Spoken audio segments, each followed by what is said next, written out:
Hello everyone, this is the Hidden Hat with another Roblox video, and you've guessed it, today we're going to play Apocalypse Rising 2, so let's hop right into it.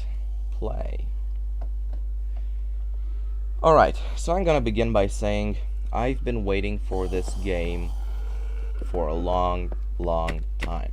I'm a really huge fan of Apocalypse Rising. It's definitely my Roblox all-time favorite, so I think you can imagine how much I waited for this game to be released. I really didn't expect it to be released so late, because I actually expected it, because Gasmanic has announced Apocalypse Rising 2 a long time ago. I think it's pretty much a year, or a little less than a year. Maybe I'm wrong, but that's how I remember it. So anyway, I'm just gonna start off by saying the map is absolutely wonderful. Like, I don't know if you guys have seen tests and all the updates Gasmanic has been showing us, but take a look at these trees. Take a look at those houses. I don't think two houses are the same in this game, because they really put a lot of effort into making towns look unique, and the landscape is much more various and well made in APOC 1. You just take a look at these trees, at these rocks. They're 10 times more detailed than anything from Apocalypse Rising 1, and it's really something that gives you a nice feeling when you're looking to it. So just take a look at this town from this hill. It's absolutely beautiful. And I could say the same thing about this country landscape. Just take a look at this group of buildings and the way it looks from a distance. Amazing. Now, I'm not gonna criticize the game for the many features it's lacking, because, guys, it's an early alpha, and people should be aware of the fact that Gasmanic has said it 1,000 times that the game is going to miss a lot of features, it's gonna have a lot of bugs, so we can't actually expect perfection out of it. But look at these weapons, they're also very detailed. I actually spawn with those weapons because when you die, it's probably a glitch or something unintended. When you die, your weapons actually remain in your inventory, but what's in this part of the inventory goes away. So basically, you can never lose your weapons, even if you die. That's obviously going to be changed by Gasmanic, or so I think, but it's a really nice thing so far, because you actually don't lose your weapons.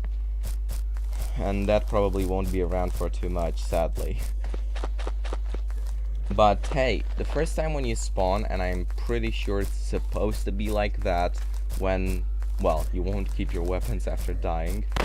Oh, well, God, we're getting shot at. So basically, if you get no weapon when you spawn, it's more challenging, especially when it comes to zombies. Because, oh God, we're losing health. Because in the first game you'd spawn with a Makarov. It would be easy to kill the first zombies you'd meet until you just get a better weapon, and that would be it. But in this game you actually have to put some effort at first to evade all coming zombies and not get killed by other players. You're not supposed to have any weapon. And I just got this guy. I have no ammo for the M4A1, so I'm simply gonna drop it and take the AK. Nice. So look at this weapon. It's really well made, and it actually starts to look like a weapon from a game that's been made by professionals. Not, of course, it does have the blocky look and all of that, but look at the targeting system. It's really nice. APOC 2 is more detail oriented, I've noticed. So APOC 1 is more minimalistic, so to say. Well, this is much more detail-oriented, and I love that. The player versus player feature does have a few things that are missing. I've probably said it, and I'm gonna say it again. You don't get any sort of notification when your health drops, when you get shot, or when a zombie hits you. Because in APOC 1, you'd get the blood on the screen and stuff like that. While here you get absolutely nothing, and your health simply drops. And that's pretty confusing, because sometimes you could die and that's the thing that's actually at max health. And that's pretty confusing. I mean, for me at least it was. That was the helicopter crash, which in this game is going to be in one specific location. It's not going to change its position like it does in APOC 1. And that's really nice, because it's going to be one extra place to loot, and everyone will know where it is. So I actually love a few of these player versus player hotspots, because Apocalypse Rising was designed to be a player versus player paradise, because APOC wouldn't be APOC without a lot of people killing each other constantly. And I must admit, I'm a hardcore bandit myself. I love the backpack too, because it's, as you can see, very detailed, and it looks really smooth. Smooth looks are something APOC has given us all the time, but this manages to look detailed and smooth at the same time, and achieving this is not exactly an easy thing to do, especially on Roblox. So again, I think when it comes to visuals, the Apocalypse Rising team has done a job that couldn't be outdone. So honestly, this is amazing. Now, of course, the scripting, the functional aspect of the game obviously needs a whole lot of improvement. There are a few bugs, glitches, and things that should be added to make gameplay better, but as I said, that's not something to judge when it comes to an alpha game. I really love this store too, because it does give that DayZ vibe. Even if the buildings aren't inspired from DayZ, they're actually original. Is this a zombie player? Okay, he's probably dead. Or if he isn't, then he probably can be killed. Okay, let's open this door. Why doesn't it open? This door doesn't want to open. Alright, I'm just going to go out of here. The church looks really nice. I mean, just compare this church, for instance, if you want to see the huge difference when it comes to buildings with a church from APOC 1. I think you're going to see what I'm talking about when it comes to how detailed this game is if you do the comparison. Just take a look at this. Amazing. And what I find quite disturbing is that I'm finding a whole lot of ammo in a church. This is... oh, and a gun too, that's nice. So, this is quite ironical, honestly. Guns in a church? Are you serious, Gasmanac? Okay, let's get up, let's see what's in there. Oh, why do I fall all the time? Alright, more guns? Oh yeah, more ammo, of course. Clothes, more ammo and other stuff. And this is actually a really good sniping spot, if you're into that. And I think that this game will actually have, might have sniper rifles, or, well, a Mosin or something like that with a scope could be easily made into a sniper rifle. So, there's that. It's going to be, these hills and town buildings that are taller are going to be a sniper heaven, and that's both good or bad, depends on how much you love sniping people. There's a player in there. Let's kill him. Okay, he's running. He's running, and he's hiding near that tree. Alright, see, I got a notification when being shot at. I actually was pretty bad when it came to this fight, but I've only played this for like an hour, so I'm really not used to the weapons that this game uses. But let's see what we can do now. This town is oh wait, it's not a town, it's only a group of buildings. So I've noticed that there are 3 towns, and other than that there are a lot more groups of buildings. 3, 4, 5 buildings in each group, and that's way more groups of buildings than in APOC 1, and that's both good and bad. That's a lot of loot locations, but I think that these groups of houses are kind of too close to each other and that there's too many of them. Now, of course, that probably happened because the map is very small, and of course, when it's gonna get bigger, the distances between locations will get bigger. But the map is quite packed, and that has downsides and upsides. There's a helicopter crash, and I'm going to get closer and hope that nobody's going to kill me this time, because I really want to see how it is made. I only got 3 bullets, so there's no hope when it comes to defending myself. So I'm just going to go Rambo. Not even Rambo, because that would mean killing everyone, and I can't kill everyone. A P38.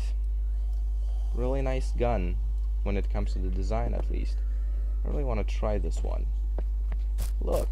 Just look at the design of this gun. This is a historical World War II gun, and just look at it.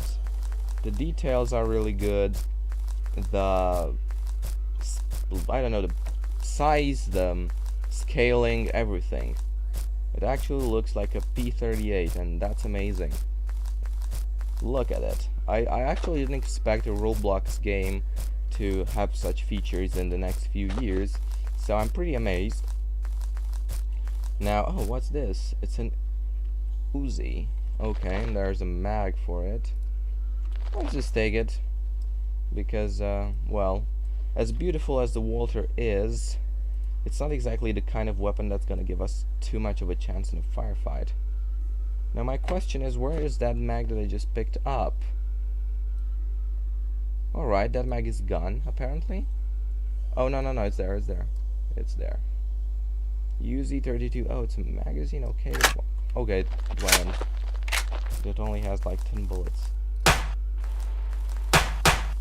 What I don't like is that the sounds coming from footsteps and guns, they're not trackable like they are in the first Epoch Rising. So basically, if somebody shoots around me, I'm going to hear it like the sound is coming from all directions. When in Epoch 1, it's relatively easy to track where a sound, a gunshot, or footsteps is coming from. And this is something that Gasmanac should really take care of, because it's kind of confusing when somebody shoots you from behind, for instance, and you hear it as if they're shooting from in front of you, and that's pretty confusing. So the sound really needs some work done, but other than that, for an alpha game, it's absolutely amazing. It would be also nice to have a day-night cycle and a stat system that works, because the stat system that we have is actually not accurate. It just stays there at 115 zombies killed, 7 people killed, and 3 days survived. It's just frozen at that value. We don't even have day-night cycles, so you can't actually survive for 3 days. But God said that these features are going to come pretty soon, so I'm really gonna wait for them. Wait, what's that? That's really nice. Oh, I think that's a town. Yeah, from a distance it actually seemed like it would be a small airfield, and I was pretty amazed because I saw the original map and I didn't see any airfield on that. The rendering is pretty hard, because you know, only stuff that are really close to you actually appear. So from a distance, you could some towns could seem empty with no buildings, only roads. But if you actually get closer, all buildings appear. So that's pretty confusing sometimes. Okay, let's get into this building. And as you can see, it's really detailed. It has a lot of furniture, and this furniture is really well made. As you can see, it actually looks real in some cases. It's not something you'd expect. Wow, that's 375 drums. Are you kidding me? That's a lot of ammo. Too bad I'm probably going to die very long before I'm going to be able to use it. But hey, It's really nice that they added mags of all sizes, like these drums. And the weapon sounds aren't actually bad. They should be a little louder, in my opinion. But they're also really good. And of course, oops. Oh well, I'm definitely gonna die. Let's give it a shot. As I said, this game is going to be sniper heaven. And somebody's trying to kill me from that hill. And it's gonna be hard for me to actually do something because that hill is pretty tall. Anyway, ignoring that, because I'm probably going to die anyway, so there's not too much I could do about it. All in all, this game is wonderful. It needs a few updates, but as I said, and for the 4th time, it's just an alpha. It can't have all the features that we want. In my opinion, it was totally worth the 1,000 Robux. I mean, it's really worth it to support a developer group that made a game this good, and Apocalypse Rising 1 included, because let's admit it, Apocalypse Rising 1 is one of the best games that Roblox has ever provided. So I'm really happy for being able to support the ones who are making this game, and I'm gonna rate it a 9 out of 10 when it comes to the sound and you know, not being able to loot players, no day-night cycle, no stats. I mean, there are a few, like 2-3 tiny features that could have been added before launching alpha, but it's no big deal. So yeah, I'm going to stick with my 9 out of 10 rating, which could go higher if some more features will come soon to the game. I'm definitely gonna do gameplays and all kinds of videos of this game when it gets more advanced, when it has more features. So yeah, that's what I'm gonna do. So that's gonna be it for this video. I really hope you liked it. If you did, leave a like, subscribe, and tell me what you think in the comments below. And I really hope we will see each other very soon. I'm going to make more Roblox videos. You could actually leave suggestions in my comments. Just give me ideas, tell me what to play next. And if there's something that gathers a lot of, you know, a comment that gathers a lot of likes, something that people want, I'll actually do it in the next video. So that will be it for this time. See you next time. Until then, the Hidden Hat signing out.